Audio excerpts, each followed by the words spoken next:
നല്ലൊരു വഴക്ക് കൂടിക്കഴിഞ്ഞ് മണിക്കൂറുകൾക്ക് ശേഷം അയ്യോ ഞാൻ അങ്ങനെ പറഞ്ഞാൽ മതിയായിരുന്നു എന്ന് തോന്നിയിട്ടുണ്ടോ? അല്ലെങ്കിൽ വഴക്ക് കൂടുമ്പോൾ ചിലപ്പോഴൊക്കെ വാക്കുകൾ കിട്ടാതെ വിഷമിച്ചിട്ടുണ്ടോ?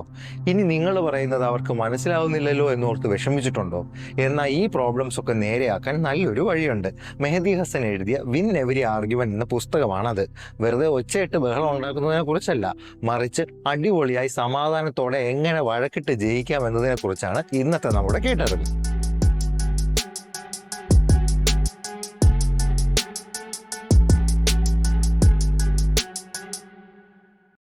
നമ്മുടെ ജീവിതത്തിൽ തർക്കിക്കുന്നതിൻ്റെ ആവശ്യത്തെക്കുറിച്ച് നമുക്ക് നോക്കാം. മനുഷ്യർ തമ്മിൽ തർക്കിക്കാൻ തുടങ്ങിയിട്ട് കാലം കുറേയായി. പുരാതന ഗ്രീസിലെ മഹാന്മാർ തൊട്ട് ഇന്നത്തെ രാഷ്ട്രീയ നേതാക്കളും അഡ്വക്കേറ്റുമാരും എന്തിന് നിങ്ങളുടെ ഇൻസ്റ്റാ ഫേസ്ബുക്ക് ഫീൽഡിലെ തർക്കങ്ങൾക്ക് വരെ ആളുകളുടെ ജീവിതത്തിൻ്റെ ഗതി മാറ്റാൻ കഴിയും എന്നുള്ളതാണ് സത്യം. ഒരു നല്ല വഴക്ക് ഒരിക്കലും ഒരു അവസാനമല്ല.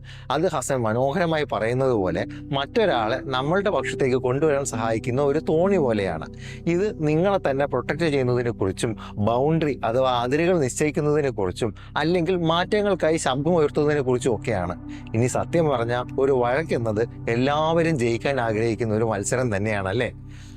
ഇതിൽ നിന്നുള്ള ഏറ്റവും വലിയ പാഠം എന്താണെന്ന് വെച്ചാൽ, മറ്റേയാളെ നിങ്ങളുടെ പ്രധാന ശത്രുവായി കാണുന്നതിന് പകരം അവരെ നിങ്ങളുടെ പ്രേക്ഷകരായിട്ട് കാണണം.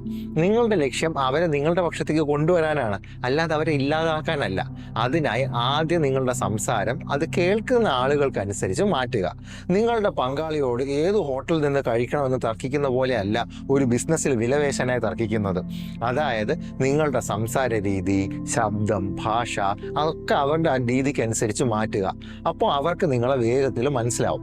രണ്ടാമത്, എത്രയും പെട്ടെന്ന് അവരെ ശ്രദ്ധ പിടിച്ചു പറ്റണം. അതിന് പുള്ളി നിർദ്ദേശിക്കുന്നത് നിങ്ങളുടെ വാദങ്ങൾ ഇൻട്രസ്റ്റിംഗ് ആയ അല്ലെങ്കിൽ ഞെട്ടിക്കുന്ന ഒരു ഹുക്കോടുകൂടി തുടങ്ങാനാണ്. പിന്നെ അവർക്ക് ഉത്തരം അറിയില്ല എന്ന് നിങ്ങൾക്ക് ഉറപ്പുള്ളൊരു ചോദ്യം അങ്ങോട്ട് ചോദിക്കുക. എന്നിട്ട് അതിൻ്റെ ഉത്തരത്തിനായി അവരെ വെയിറ്റ് ചെയ്യിക്കുക. ഇനി തർക്കത്തിൻ്റെ ഇടയ്ക്ക് ആ വിഷയവുമായി ബന്ധപ്പെട്ട് ഒരു കഥ പറയുക. ആ കഥ കൊണ്ട് ഒരു സഹാനുഭൂതി ഉണ്ടാക്കാൻ വേണ്ടി ശ്രമിക്കണം. ഇനി അത് നടന്നില്ലെങ്കിൽ കൃത്യസമയത്ത് ഒരു തമാശ പറയുക. പിന്നെ എപ്പോഴും അവരെ കണ്ണി നോക്കി സംസാരിക്കുക എന്നത് വളരെ പ്രധാനമാണ്. കാരണം അത് അവർക്ക് നമ്മൾ അവരെ പരിഗണിക്കുന്നു എന്ന തോന്നലുണ്ടാക്കും. ഇനി എത്ര വലിയ വഴക്കാണെങ്കിലും അതുമായി ബന്ധപ്പെട്ട എന്തെങ്കിലും ഒരു റാൻഡം കാര്യത്തിന് അവർ ചുമ്മാ അങ്ങ് പ്രശംസിക്കുക. കാരണം ചെറിയ രീതിയിലുള്ള ആത്മാർത്ഥമായ അഭിനന്ദനം ആ സിറ്റുവേഷൻ നിങ്ങൾക്ക് അനുകൂലമാക്കും. പിന്നെയുള്ളത് വഴക്കിൻ്റെ ജൂഡോ മൂവ്സ് ആണ്.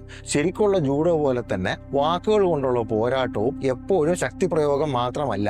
നിങ്ങളുടെ എതിരാളികളുടെ ഊർജം അവർക്കെതിരെ തന്നെ പ്രയോഗിക്കുക എന്നതാണ് പ്രധാനം.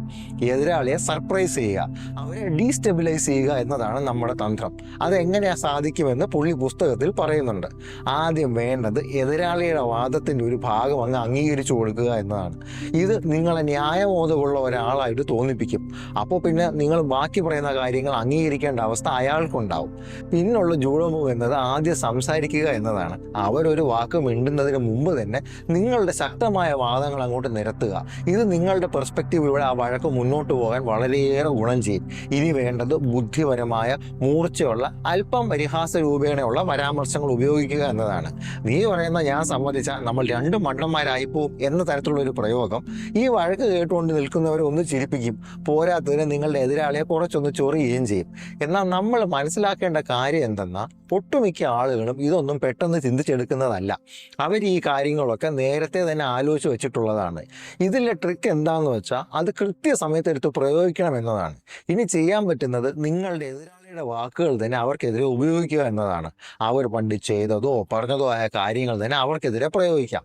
അവരുടെ സോഷ്യൽ മീഡിയ പോസ്റ്റുകൾ വരെ നിങ്ങൾക്ക് ഇത്തരത്തിൽ വേണമെങ്കിൽ ഉപയോഗിക്കാം. ഇതുവഴി അവർ എവിടെയാണ് പരസ്പര വിരുദ്ധമായി സംസാരിക്കുന്നതെന്ന് ചുമ്മാ അങ്ങ് ചൂണ്ടിക്കാണിച്ചാൽ മതി. അപ്പോൾ നിങ്ങൾക്ക് അവരെ വെപ്രാളം കാണാൻ പറ്റും. പക്ഷേ ഈ അവസ്ഥയിൽ നിന്ന് അവർ രക്ഷപ്പെടാനാവുന്നതിന് മുമ്പ് തന്നെ അവർക്ക് തന്നെ ഡൗട്ട് തോന്നുന്ന തരത്തിലുള്ള ഒരു ചോദ്യം അങ്ങോട്ടങ്ങ് ചോദിക്കുക. ഇതൊക്കെ കേട്ടുകൊണ്ട് പോയിട്ട് മാത്രം കാര്യമില്ല എന്നും പുള്ളി നമ്മളോട് പറയുന്നുണ്ട്. അതിനുവേണ്ടി പ്രാക്ടീസാണ് വേണ്ടത്. സോ ആദ്യം തന്നെ ഇത്തരത്തിലൊരു വഴക്കിനിടയിൽ പറയാൻ പറ്റുന്ന വാചകങ്ങളും പോയിന്റുകളും ഒക്കെ നേരത്തെ തന്നെ തലയിൽ കൂടിയിട്ടൊന്ന് ഓടിക്കുക. അതിന് ബെസ്റ്റ് വഴി നിങ്ങൾക്ക് നിങ്ങളോട് തന്നെ മനസ്സിൽ വഴക്കുണ്ടാക്കുന്നതാണ്. ഒരു വഴക്കിൻ്റെ സിറ്റുവേഷനിലെ വാദപ്രതിവാദങ്ങൾ മുൻകൂട്ടി കാണുക. എന്നിട്ട് നിങ്ങളോട് തന്നെ ചോദിക്കുക, അവർ ഏറ്റവും ശക്തമായ വാദം എന്തായിരിക്കും, അവർക്ക് എന്നെ എങ്ങനെ തോൽപ്പിക്കാൻ കഴിയും എന്നൊക്കെ. ഇത് ഏറ്റവും മോശമായ വഴക്കുകൾ പോലും ജയിക്കാനായി നിങ്ങളെ തയ്യാറാക്കും. ശരിയായ രീതിയിൽ ഉപയോഗിച്ചാൽ ചൂടുപിടിച്ച ചർച്ചകളും തർക്കങ്ങളും ഭയങ്കര യൂസ്ഫുള്ളായ ടൂൾസാണ്. നിങ്ങളുടെ കാഴ്ചപ്പാടുകൾ ഡിഫെൻഡ് ചെയ്യാനും മറ്റുള്ളവരെ മനസ്സിലാക്കാനും പുതിയ പെർസ്പെക്റ്റീവുകൾ അറിയാനും എഫക്റ്റീവായ പരിഹാരങ്ങളിൽ എത്താനും ഇത് നമ്മളെ സഹായിക്കുമെന്ന് ഇതിൻ്റെ ഓഥറായ മെഹദി ഹസൻ നമ്മളോട് പറയുന്നുണ്ട്. സോ മെഹദി ഹസൻ്റെ വിൻ എവറി ആർഗ്യുമെൻറ്റ് അഥവാ തർക്കം അല്ലെങ്കിൽ വഴക്ക് എന്ന കലയെ വളരെ സിമ്പിളാക്കുകയാണ് ചെയ്യുന്നത്. ഈ ടെക്നിക്സ് ഒക്കെ വളരെ സിമ്പിളായി ആർക്ക് വേണോ പഠിക്കാവുന്നതേ ഉള്ളൂ. അപ്പോൾ ഈ ബുക്കിൽ ഉള്ള ഒരുപാട് ടിപ്സ് ആൻഡ് ട്രിക്സിൻ്റെ വളരെ കുറച്ച് മാത്രമേ ഞാനിവിടെ പറഞ്ഞിട്ടുള്ളൂ. കൂടുതൽ നന്നായി വഴക്കിടാൻ നിങ്ങൾക്ക് താല്പര്യമുണ്ടെങ്കിൽ നിങ്ങൾ ഈ പുസ്തകം തീർച്ചയായും വായിച്ചിരിക്കണം. ബുക്ക് വാങ്ങാനുള്ള ലിങ്ക് ഞാൻ ഡിസ്ക്രിപ്ഷനിലും കമൻറ്റിലായിട്ട് കൊടുത്തിട്ടുണ്ട്. വഴക്കിനെ കുറിച്ചുള്ള ഈ കേട്ടറിവ് നിങ്ങൾക്ക് ഇഷ്ടപ്പെട്ടെങ്കിൽ ഈ വീഡിയോ ലൈക്ക് ചെയ്യുക, നിങ്ങളുടെ അഭിപ്രായങ്ങൾ കമൻറ്റ് ചെയ്യുക. ഇതുപോലുള്ള കൂടുതൽ വീഡിയോകൾക്കായി കേട്ടറിവ് എന്ന നമ്മുടെ ചാനൽ സബ്സ്ക്രൈബ് ചെയ്യുന്നത് പരിഗണിക്കുക.